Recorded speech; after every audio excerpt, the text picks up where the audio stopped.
नमस्कार, शुभ मिशन में आपका स्वागत है। आज की वीडियो में हम डिस्कस करेंगे विज्ञान के एक बहुत ही महत्वपूर्ण प्रोजेक्ट के बारे में। जी हाँ, यह प्रोजेक्ट है ह्यूमन सेल एटलस। क्या है ह्यूमन सेल एटलस? यह किस प्रकार काम करेगा और इससे मानव समाज को क्या फ़ायदा होगा, इसके बारे में जानेंगे। मानव सभ्यता अपने शुरुआत से ही दुनिया को जानने व समझने के लिए एक नक्शा बनाने का काम शुरू कर दिया था। सिर्फ पृथ्वी ही नहीं, नदियों और पहाड़ों से लेकर ब्रह्मांड तक को समझने के लिए वैज्ञानिक सटीक तस्वीर व नक्शा बनाने का काम करते रहे हैं। इन सब के अलावा पिछले कुछ दशकों से वैज्ञानिक मानव शरीर के मूलभूत ढांचे को समझने के लिए नक्शे तैयार कर रहे हैं। साल 1990 में 6 देशों के वैज्ञानिकों ने मानव जीनोम कैसे काम करता है, यह समझने के लिए मानव जीनोम प्रोजेक्ट की शुरुआत की थी। लगभग 10 साल में ही उन्होंने मानव शरीर में जीन की संरचना और क्रोमोसोम का मैप बनाने का काम पूरा कर लिया। इसे हम एक क्रांतिकारी उपलब्धि कह सकते हैं, क्योंकि इस जानकारी का इस्तेमाल दुनिया भर के चिकित्सा क्षेत्र में किया जाने लगा। लेकिन जीनोम प्रोजेक्ट एक शुरुआत मात्र था। जैसा कि हम सभी जानते हैं कि शरीर में जो कुछ भी होता है वह शरीर की सेल यानी कोशिकाओं की संरचना पर निर्भर करता है। यह कैसे बनती है, किस प्रकार काम करती है, यह वैज्ञानिक के लिए एक महत्वपूर्ण विषय रहा है। लेकिन इस वीडियो में हम जानेंगे कि ह्यूमन सेल एटलस क्या है। मानव कोशिकाओं यानी ह्यूमन सेल की संरचना बनाने से पूर्व यह समझना आवश्यक है कि ह्यूमन सेल क्या है। सन 2016 में ह्यूमन सेल एटलस प्रोजेक्ट को शुरू किया गया था। इस प्रोजेक्ट की सह अध्यक्ष अवीव रेगेव हैं। अवीव रेगेव के अनुसार सेल जीवन का सबसे छोटा स्वरूप होता है।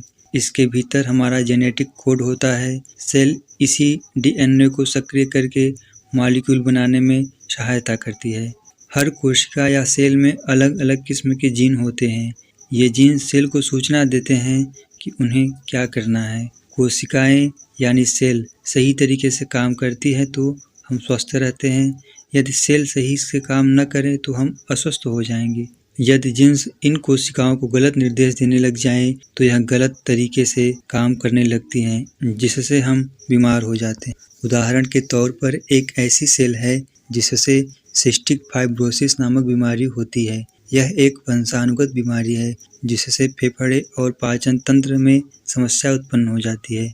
जिस जीन की वजह से यह बीमारी होती है उसकी पहचान लगभग 30 साल पहले पता कर ली गई थी, परंतु यह पता नहीं हो पाया था कि इस जीन के गलत सूचना देने से कौन सी सेल सही तरीके से काम नहीं करती है। लेकिन 2018 में अत्याधुनिक टेक्नोलॉजी की सहायता से अवीव रेगेव सहित कुछ वैज्ञानिकों ने इस खास सेल का पता लगा लिया। जब यह सेल गलत तरीके से काम करता है तो लंग्स में पस जमने लगता है, जिससे बैक्टीरिया पैदा होते हैं और बीमारी फैलती है। अवीव रेगेव का कहना है कि प्रत्येक कोशिका को विस्तार से समझने से मानव शरीर के विषय में समझ और बढ़ जाएगी।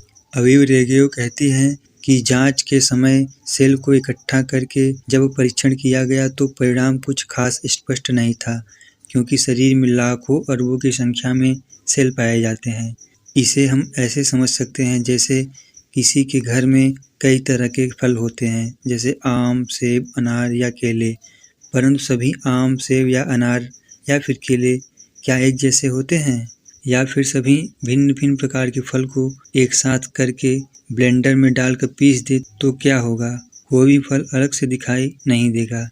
सेल भी ऐसे ही होते हैं, लेकिन अब मॉडर्न टेक्नोलॉजी की सहायता से हम प्रत्येक सेल को अलग से देख सकते हैं। जीन म्यूटेशन एक वजह है जिसके कारण सेल सही तरीके से काम नहीं करती, और दूसरा कारण है वायरस। अवीव रेगेव कहती हैं कि सेल के सही तरीके से काम न करने से बीमारी होती है, परंतु निर्भर करता है कि कौन सी सेल सही तरीके से काम नहीं कर रही है। कौन सी बीमारी हो सकती है, यह निर्भर करती है कि कौन सी सेल गलत तरीके से काम कर रही है। इसलिए प्रत्येक प्रकार की सेल को समझना बहुत आवश्यक है ताकि बीमारी का सही इलाज किया जा सके। विश्व के महत्वाकांक्षी प्रोजेक्ट ह्यूमन सेल एटलस की यही मंशा है। ह्यूमन सेल एटलस प्रोजेक्ट के दूसरी सह संस्थापक सैरा टाइकमन हैं। उन्होंने बताया कि ह्यूमन सेल एटलस प्रोजेक्ट को क्यों शुरू किया गया। डाइकमन का कहना है कि मानव शरीर में मौजूद सभी सेल का एक मैप यानी नक्शा बनाने की आवश्यकता है ताकि शरीर को अच्छे तरीके से समझा जा सके। इससे बीमारियों के कारण को समझने और उनके इलाज में मदद मिलेगी। ह्यूमन सेल एटलस एक तरह से शरीर का गूगल मैप होगा। यह हमारे स्वास्थ्य के लिए बहुत उपयोगी साबित होगा। सैरा डाइकमन कहती हैं कि इसे समझने से टिश्यू या ऊतकों को समझने में आसानी होगी, जिनसे हमारे शरीर के अवयव का निर्माण होता है। यानी सेल को समझने से जीव विज्ञान की समझ पर एक अच्छा व बहुत गहरा प्रभाव पड़ेगा, जिससे बीमारियों के इलाज की नई तकनीकी और दवाइयाँ बनाने में भी मदद मिलेगी। इस समय आधुनिक टेक्नोलॉजी की मदद से पावरफुल माइक्रोस्कोप बन चुके हैं, जिनकी सहायता से इन सेल व मॉलिक्यूल को देख सकते हैं और इस जानकारी को शक्तिशाली कंप्यूटर के द्वारा प्रोसेस में किया जा सकता है। ह्यूमन एटलस प्रोजेक्ट के जरिए अब तक किए गए काम का इस्तेमाल कोविड पेंडेमिक को नियंत्रित करने में पहले ही किया जा चुका है। इसी प्रोजेक्ट के जरिए वैज्ञानिकों ने पता लगाया था कि यह वायरस आँख, नाक व मुंह के जरिए शरीर में प्रवेश कर रहा है। इस जानकारी से विश्व की स्वास्थ्य नीतियों पर गहरा प्रभाव पड़ा और मास्क पहनने का निर्देश इसी आधार पर जारी हुआ था। यह रिसर्च तो एकमात्र नमूना है। अगर मानव शरीर की समस्त कोशिकाओं का मैप बनाने में सफलता मिल जाए तो यह बहुत अच्छा होगा। एक तरह से अभी हम अंधेरे में हैं और अगर नक्शा प्राप्त हो जाए तो यह उजाला फैला सकता है। शक्तिशाली माइक्रोस्कोप के द्वारा देख और समझ पाएंगे कि मानव शरीर किन तत्वों से बना है। ह्यूमन सेल एटलस प्रोजेक्ट का यही मकसद है। यह प्रोजेक्ट अंतर्राष्ट्रीय स्तर पर एक दूसरे के सहयोग से चल रहा है। इस समय बहुत सारी जानकारी इकट्ठा की जा रही है। यह प्रोजेक्ट दुनिया भर के देशों के लिए जरूरी है और कई देशों के वैज्ञानिकों को इस प्रोजेक्ट में शामिल किया गया है। कोशिकाओं यानी ह्यूमन सेल का नक्शा तैयार किया जा रहा है, मगर कोशिका डीएनए द्वारा नियंत्रित होती है और सबका डीएनए एक जैसा नहीं होता। यह प्रक्रिया कितनी जटिल है। जापान में स्थित रिकेन सेंटर के जेनेटिक्स पिएरे कार्निंची इसके बारे में कहते हैं कि सबके डीएनए एक जैसे न होने की वजह से हर किसी में जब कोई बीमारी होती है तो उनके सेल की प्रतिक्रिया अलग होती है।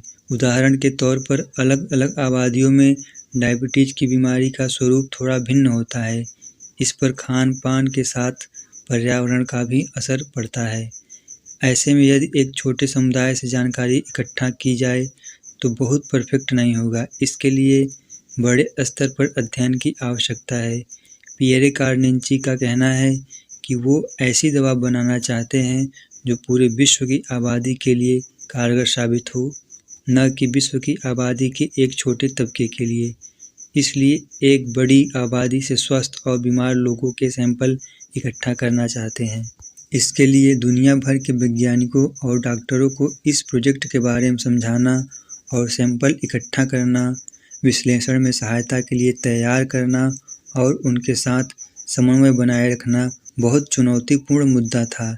इसमें कई भाषाई, सांस्कृतिक और सरकारी समस्याएं भी हैं। इसके अलावा इतने बड़े स्तर पर लोगों के स्वास्थ्य की जानकारी को सुरक्षित रखना भी एक चिंता का विषय है। इतने मुश्किलों के बावजूद वैज्ञानिकों के लिए यह इतना दिलचस्प है कि लगभग 100 देशों से 3000 से ज़्यादा शोधकर्ता इस प्रोजेक्ट का हिस्सा बन चुके हैं। लेकिन यह व्यावहारिक तौर पर किस प्रकार काम करेगा और मरीजों पर इसका क्या प्रभाव पड़ेगा, इसके बारे में जानते हैं।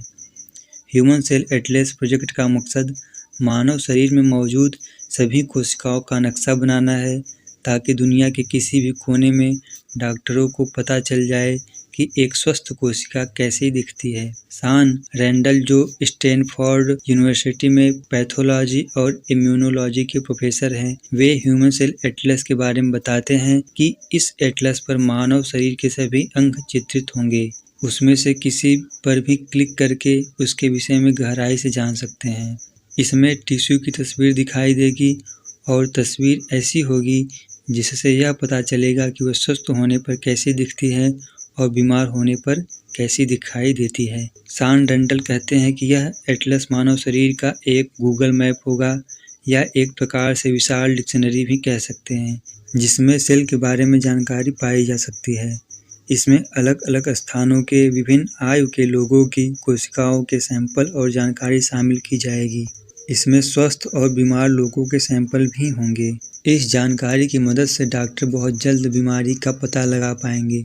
यानी डॉक्टर ब्लड टेस्ट के जरिए सेल की स्थिति का अध्ययन करते हैं, जिससे पता चलता है कि कौन सी सेल सामान्य से अलग है। उसके बाद यह तय किया जाता है कि इसका इलाज कैसे किया जाए। इस एटलस में उपलब्ध विशाल डेटाबेस से यह फायदा होगा कि इससे बीमारी का गलत डायग्नोसिस नहीं होगा। शान रेंडल कहते हैं कि उदाहरण के तौर पर हेपेटाइटिस की बीमारी लीवर की बीमारी है। यह अत्यधिक शराब पीने से हो सकती है या जेनेटिक कारणों से भी हो सकती है। उनका कहना है कि इसके स्वरूप व कारण अलग होते हैं, वैसे ही इलाज भी अलग होते हैं, मगर इन बीमारी के लक्षण एक समान होते हैं। इस प्रोजेक्ट में एकत्र की गई जानकारी के आधार पर हम इस प्रकार की भिन्न बीमारियों में अंतर कर पाएंगे। यानी एटलस की सहायता से बीमारी की जांच सटीक होगी और सही इलाज हो जाएगा। एक फ़ायदा यह भी होगा कि डॉक्टरों को विशेष परीक्षण नहीं करना पड़ेगा, बल्कि सामान्य टेस्ट से ही बीमारी का पता चल जाएगा। सामान्य टेस्ट के दौरान यदि डॉक्टर को किसी सेल के विषय में कोई असाधारण बात पता चलती है तो उसकी तुलना एटलस में मौजूद सेल डेटाबेस से करके बीमारी का पता लगा सकते हैं। इस प्रकार देखा जाए तो ह्यूमन सेल एटलस पूरी दुनिया में बदलाव ला सकता है। यह वीडियो यदि पसंद आई हो तो वीडियो को लाइक कर लें और इसके बारे में जानकर आपको कैसा लगा कमेंट में ज़रूर बताएं। यह वीडियो अपने दोस्तों को भी शेयर करें। अगर इस चैनल को सब्सक्राइब नहीं किए हैं तो सब्सक्राइब कर लें।